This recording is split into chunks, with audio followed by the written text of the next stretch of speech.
नमस्कार. अस्सल मराठी किचनमध्ये तुमचं स्वागत आहे.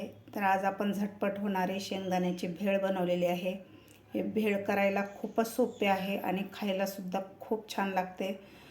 तुम्ही ह्या भेळचा डाएटसाठी सुद्धा वापर करू शकता. काहीतरी चटपटीत खायचं असेल तर पटकन तुम्ही अशा प्रकारे शेंगदाण्याची भेळ बनवून खाऊ शकता.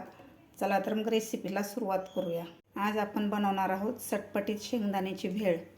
तर त्यासाठी मी इथं 1 वाटी शेंगदाणे घेतलेले आहेत. हे शेंगदाणे मी 2 ते 3 तास भिजत घातले होते. आता आपल्याला हे शेंगदाणे उकडून घ्यायचे आहेत.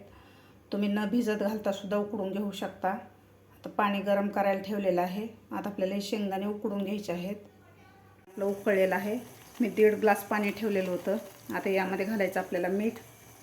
अर्धा चमचा मीठ घालायचं आहे. आता यामध्ये आपल्याला भिजवून घेतलेले शेंगदाणे घालायचे आहेत.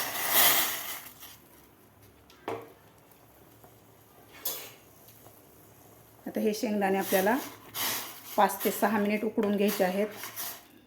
शेंगदाणे आपले भिजलेले आहेत त्यामुळे पटकन उकडले जातात शेंगदाणे.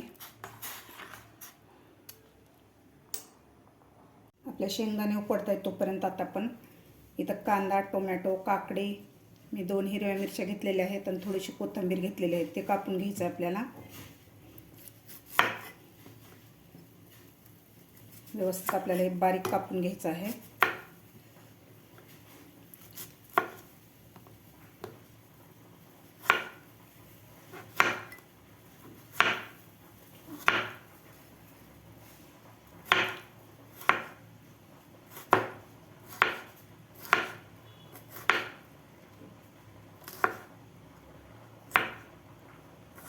अशा प्रकारे एकदम बारीक कापून घ्यायचं आपल्याला काकडी, टोमॅटो आणि कांदा.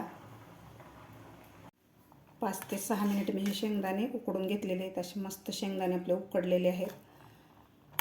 आता एका चाळणीमध्ये काढून घेऊया. इथे एक मी चाळणी घेतलेली आहे. यामध्ये आपल्याला शेंगदाणे काढून घ्यायचे आहेत.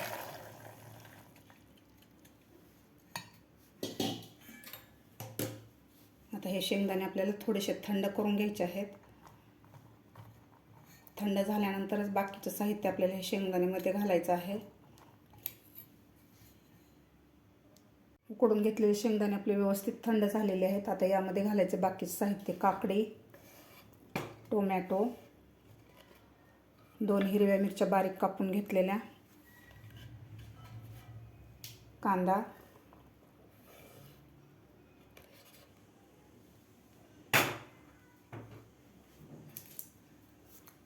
तर व्यवस्थित आपल्याला हलवून घ्यायचं आहे.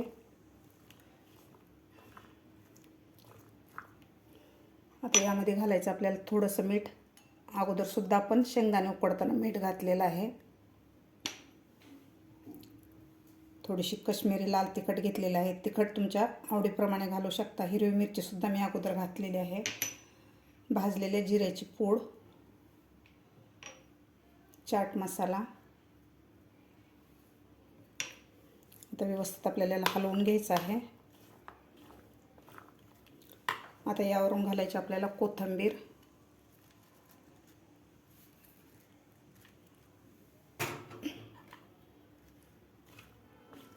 खूप छान लागते शेंगदाण्याची अशा प्रकारे केलेली भेळ. काहीतरी चटपटीत खायचं असेल तर तुम्ही अगदी 5 मिनिटात हे शेंगदाण्याची भेळ बनवून खाऊ शकता. खूप छान लागतं.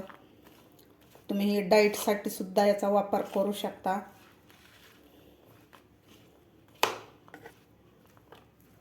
आता यावर घालायचे आपल्याला बारीक शेव.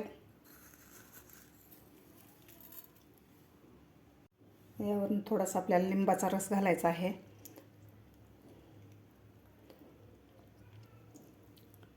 अशी मस्त आपली चटपटीत शेंगदाण्याची भेळ तयार झालेली आहे. खायला अप्रतिम लागते आणि करायला सुद्धा अगदी 5 मिनिटात बनवून तयार होते. तुम्ही सुद्धा अशा प्रकारे नक्की करून बघा. तुम्हाला माझी आजची रेसिपी आवडली असेल तर एक लाईक नक्की करा. माझ्या चॅनलला अजून सबस्क्राईब केलं नसेल तर नक्की सबस्क्राईब करा. बाजूचं बेल आयकॉनवर क्लिक करा म्हणजे येणाऱ्या व्हिडिओचे नोटिफिकेशन तुम्हाला सर्वात आधी मिळतील.